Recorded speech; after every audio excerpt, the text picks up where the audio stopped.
성도 여러분, 오늘도 주님과 함께 복된 하루 되시기 바랍니다. 우리 함께 7월 샘물의 기도 하나님께 올려드리겠습니다. 마음 모아 샘물의 기도를 하나님께 드립니다. 내가 눕고 거룩한 곳에 있으며 또한 통회하고 마음이 겸손한 자와 함께 있나니 거룩하신 하나님 아버지, 우리에게 가난하고 겸비한 마음을 주옵소서. 모든 교만과 죄악을 내어버리고 애통하며 기도할 때 하늘의 위로와 평안을 주옵소서. 예배를 위해 기도합니다. 나는 마음이 온유하고 겸손하니 나의 멍에를 메고 내게 배우라. 그리하면 너희 마음이 쉼을 얻으리니. 은혜가 풍성하신 하나님 아버지, 샘물의 예배 위에 주의 진리와 성령으로 충만케 하옵소서. 우리에게 온유하고 겸손한 마음과 하나님을 갈망하는 중심을 주시고 주 안에서 참된 쉼을 누리는 예배자 되게 하옵소서. 목장을 위해 기도합니다. 주는 긍휼히 여기시며 은혜를 베푸시며 노하기를 더디하시며 인자와 진실이 풍성하신 하나님이시오니 우리를 긍휼히 여기시는 하나님 아버지, 샘물의 목장들 가운데 풍성한 은혜와 사랑과 기도의 응답을 주옵소서. 주께서 우리를 용납하셨듯이 우리도 서로를 불쌍히 여기며 보듬어주는 따뜻한 목장들이 되게 하옵소서. 다음 세대와 여름 사역을 위해 기도합니다. 성경은 능히 너로 하여금 그리스도 예수 안에 있는 믿음으로 말미암아 구원에 이르는 지혜가 있게 하느니라. 자비로우신 하나님 아버지, 우리의 다음 세대를 축복하옵소서. 세상을 변화시키는 거룩한 주의 자녀로 믿음의 용사들로 자라나게 하시고 올 여름 사역 위에도 넘치는 은혜와 성령 충만함을 주옵소서. 선교를 위해 기도합니다. 모든 열방들아 주를 찬양하며 모든 백성들아 그를 찬송하라. 홀로 찬양받기 합당하신 하나님 아버지, 각처의 선교사님들을 은혜로 돌봐주시고 사역마다 생명의 열매가 가득하게 하옵소서. 지혜롭고 담대하게 주 예수의 이름을 증거할 때 많은 영혼들이 주님께로 돌아오게 하옵소서. 오늘도 하나님을 기뻐함으로 새 힘을 얻는 샘물의 성도들 되게 하옵소서. 살아계신 예수님의 이름으로 기도드립니다. 아멘. 이제 하나님 말씀을 보겠습니다. 오늘 말씀은 잠언 3장 27절에서 35절 말씀입니다. 내 손이 선을 베풀 힘이 있거든 마땅히 받을 자에게 베풀기를 아끼지 말며 내게 있거든 이웃에게 이르기를 갔다가 다시 오라 내일 주겠노라 하지 말며 내 이웃이 내 곁에서 평안히 살거든 그를 해하려고 꾀하지 말며 사람이 내게 악을 행하지 아니하였거든 까닭 없이 더불어 다투지 말며 포악한 자를 부러워하지 말며 그의 어떤 행위도 따르지 말라. 대저 패역한 자는 여호와께서 미워하시나 정직한 자에게는 그의 교통하심이 있으며 악인의 집에는 여호와의 저주가 있거니와 의인의 집에는 복이 있느니라. 진실로 그는 거만한 자를 비웃으시며 겸손한 자에게 은혜를 베푸시나니 지혜로운 자는 영광을 기업으로 받거니와 미련한 자의 영달함은 수치가 되느니라. 아멘. 오늘 말씀의 제목은 지혜로운 인간관계입니다. 제가 대학교 때 교회사 시간이었습니다. 이상규 교수님 수업 시간이었었는데 어떤 학생이 뜬금없이 수업과 관련 없는 질문을 하나 하는 겁니다. 뭐라고 했냐면 교수님은 사시면서 뭐가 가장 힘드신가요? 이런 질문을 했습니다. 그랬더니 그때 교수님께서 주저없이 뭐라고 하셨냐면 처신하는 것이 가장 어렵다 이렇게 말씀하셨습니다. 저는 그때 그 답변이 정말 솔직한 답변이구나 이런 생각과 함께 저렇게 존경받고 인품도 따뜻하고 훌륭하신 분도 관계에서 어려움을 느끼시는구나. 그래서 짐짓 놀란 적이 있습니다. 그러나 사실 우리도 마찬가지죠. 누구나 예외 없이 우리는 다양한 인간관계 속에 얽혀 살아갑니다. 그런 관계 속에서 우리는 많은 기쁨과 행복을 누리는가 하면 때로는 관계 때문에 힘들어하고 시험에 빠지기도 합니다. 그렇다면 하나님께서 기뻐하시는 지혜로운 인간관계는 어떤 것일까요? 오늘 본문 말씀을 중심으로 함께 묵상하도록 하겠습니다. 첫 번째로 지혜로운 인간관계란 아낌없이 선을 베푸는 것입니다. 27절 말씀을 보시면 내 손이 선을 베풀 힘이 있거든 마땅히 받을 자에게 베풀기를 아끼지 말며 내게 있거든 이웃에게 이르기를 갔다가 다시 오라 내일 주겠노라 하지 말며 라고 했습니다. 신명기 15장에서 하나님은 가난한 형제가 너와 함께 거주할 때 너는 마음을 완악하게 하지 말고 반드시 내 손을 펴서 그에게 필요한 대로 쓸 것을 넉넉히 구워주라고 하셨습니다. 만약 그때 네가 핑계를 대고 미루거나 또는 냉대함으로써 그 이웃이 하나님께 호소하게 된다면 그것이 너에게 죄가 될 것이다. 그러므로 너는 반드시 곤란한 자, 궁핍한 자에게 베풀어 주어야 하고 또 줄 때에는 아낌없이 내어주라고 하셨습니다. 그뿐 아니라 예수님도 이렇게 말씀하셨죠. 누가복음 6장 35절에 오직 너희는 원수를 사랑하고 선대하며 아무것도 바라지 말고 구워주라. 너희 아버지의 자비로우신 같이 너희도 자비로운 자가 되라고 하셨습니다. 이렇게 가난한 자를 돌아보고 또 자비를 베푸는 것이 하나님께서 기뻐하시는 지혜로운 인간관계입니다. 우리에게 베풀 힘이 없으면 몰라도 돈이 있고 힘이 있고 능력이 있음에도 모른 척하는 것은 죄가 된다는 사실입니다. 어느 시대건 늘 가난한 자들은 우리와 함께 있을 것인데 그들에게 아낌없이 선을 베풀고 그냥 빈손으로 되돌려 보내지 말라고 하십니다. 상대는 지금 너무 절박한 상황인 거죠. 도울 힘이 있으면서도 내일, 나중에 다시 오라고 핑계하며 미루는 것은 잔인한 일입니다. 상대를 전혀 배려하지 않는 처사이기 때문이죠. 이해하다라는 영어 단어가 understand잖아요. 그런데 이 뜻을 가만히 살펴보면 바로 아래에 선다라는 의미입니다. 즉 상대방의 형편 아래에 서보는 것이 곧 이해하는 것입니다. 내가 만약 저 사람의 입장이라면, 내가 만약 저 사람처럼 그러한 절박한 상황에 놓여 있다면 이것을 생각하고 지체 없이 그리고 아낌없이 베푸는 것이 인간관계의 황금률입니다. 그러나 동시에 베풀 힘이 있거든 이라는 의미 속에는 너의 분수를 지키라는 의미도 들어 있습니다. 간혹 보면 지금 자기 형편도 안 되고 능력이 없음에도 불구하고 빚을 내어서 도우려 하거나 혹은 과시하고 보이기 위해서 구제하는 사람들이 있습니다. 이렇게 자기 분수를 넘는 것은 지혜가 아니라는 겁니다.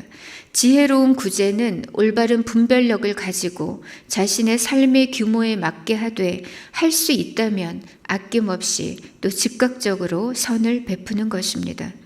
두 번째로 지혜로운 인간관계는 이웃과 화평하는 것입니다.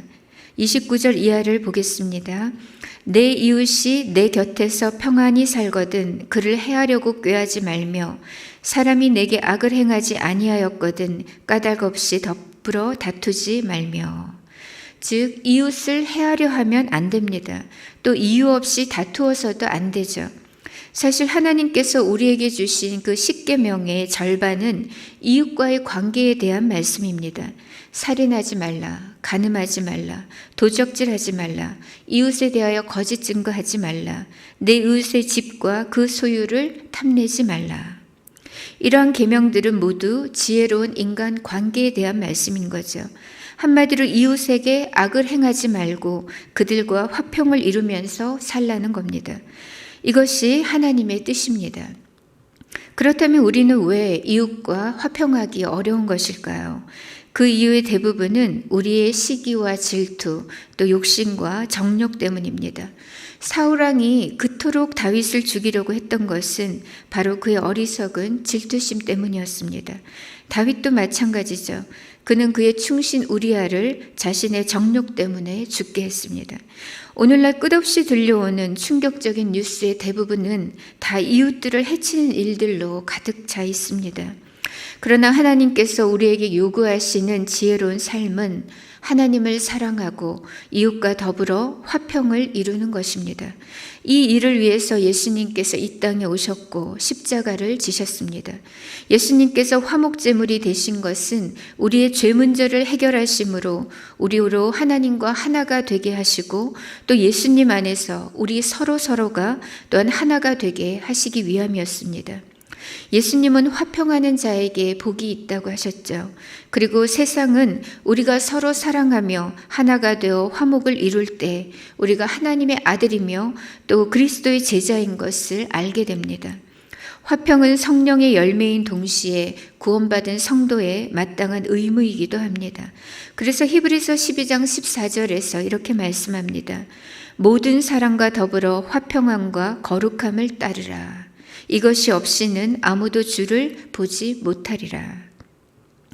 지혜로운 인간관계는 이웃과 더불어 화평을 이루는 것입니다. 그러므로 우리 삶의 현장이 비록 거칠다 해도 할 수만 있다면 화평을 만드는 피스메이커로 사시기 바랍니다.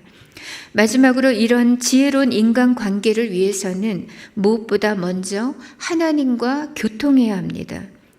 32절 말씀입니다.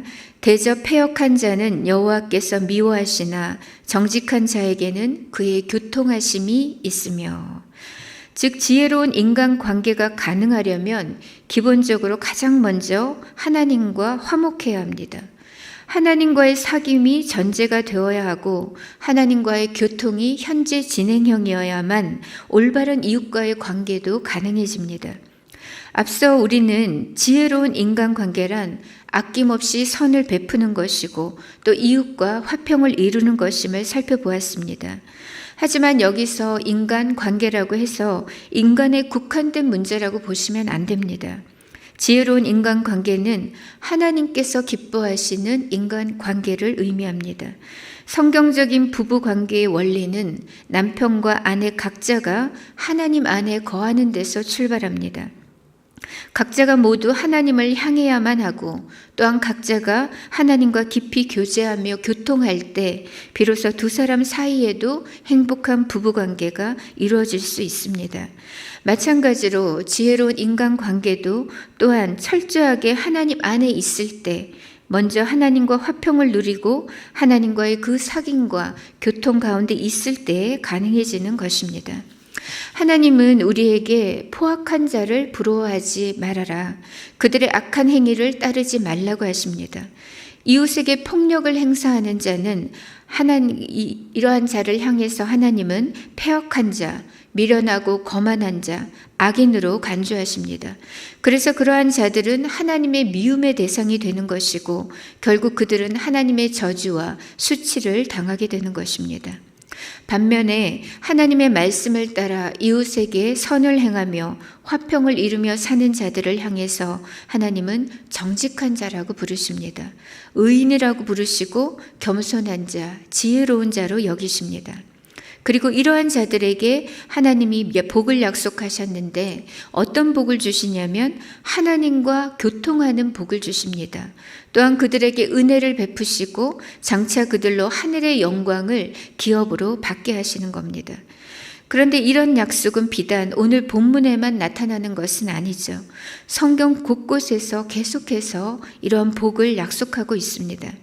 신명기 15장 10절 말씀을 보시면 너는 반드시 그에게 줄 것이요 줄 때에는 아끼는 마음을 품지 말 것이니라. 이로 말미암아 내 하나님 여호와께서 내가 하는 모든 일과 내 손이 닿는 모든 일에 내게 복을 주시리라. 시편 37편 26절에는 그는 종일토록 은혜를 베풀고 꾸어주니 그의 자손이 복을 받는도다. 잠언 19장 17절은 가난한 자를 불쌍히 여기는 것은 여호와께 꾸어드리는 것이니 그의 선행을 그에게 갚아주시리라. 누가복음 6장에서는 주라 그리하면 너희 상이 클 것이요 38절에서는 주라 그리하면 너희에게 줄 것이니 곧 후히 되어 누르고 흔들어 넘치도록 하여 너희에게 안겨주리라. 너희가 헤아리는 그 헤아림으로 너희도 헤아림을 도로 받을 것이니라. 이렇게 말씀하십니다. 성도 여러분, 주는 것이 받는 것보다 더 복된 삶입니다. 하나님은 우리에게 성도에 쓸 것을 공급하며 손 대접하기를 힘쓰라고 하셨습니다. 아무에게도 악을 악으로 갚지 말고 모든 사람 앞에서 선한 일을 도모하라고 하십니다. 그리고 할 수만 있다면 모든 사람과 더불어 화목하라고 하셨습니다. 우리 하나님은 자비로우신 하나님이십니다. 공공한 자를 돌아보시고 채울하시는 약자들의 하나님이시죠. 그러므로 지극히 작은 자에게 행한 것이 곧 하나님께 행한 것이며 소자에게 대접한 물 한 그릇도 하나님은 그 상을 잃지 않을 것이라고 말씀하셨습니다. 우리가 어려운 자들에게 베풀고 꾸어주고 구제하는 것은 사실은 하나님의 손을 대신하는 하나님의 일입니다. 이렇게 주의 약속을 믿고 순종하는 자들에게 하나님은 차고 넘치는 복을 약속해 주셨습니다. 우리 하나님은 선하신 하나님이십니다.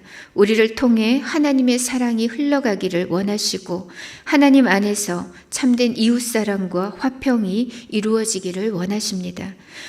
오늘 하나님의 이 약속의 말씀을 믿고 공공한 이웃의 필요를 아낌없이 채워주는 우리들이 되면 좋겠습니다. 또한 목장 모임 속에서도 서로를 손 대접함으로써 넘치는 성령의 기쁨과 행복을 누리시기 바랍니다. 오늘도 지혜로운 그리스도인으로 하나님과 이웃과 화목하게 살아가는 우리 성도님들 되시기를 축복합니다. 우리 이 시간 함께 기도하실 때 먼저 하나님, 우리가 먼저 하나님 사랑 안에 거하며 하나님과 깊이 교통하며 살아가게 하소서 기도하겠습니다. 두 번째로 이웃에게 아낌없이 선을 베풀고 화목을 이루면서 살게 하소서라고 기도하고요. 마지막으로 이제 돌아오는 주일부터 시작되는 영화부, 유아부를 비롯한 여름 성경학교를 축복해 주시고 말씀의 은혜와 천국의 기쁨을 가득하게 부어달라고 우리가 중보하고 개인의 기도 제목으로 나아가겠습니다. 함께 기도하겠습니다.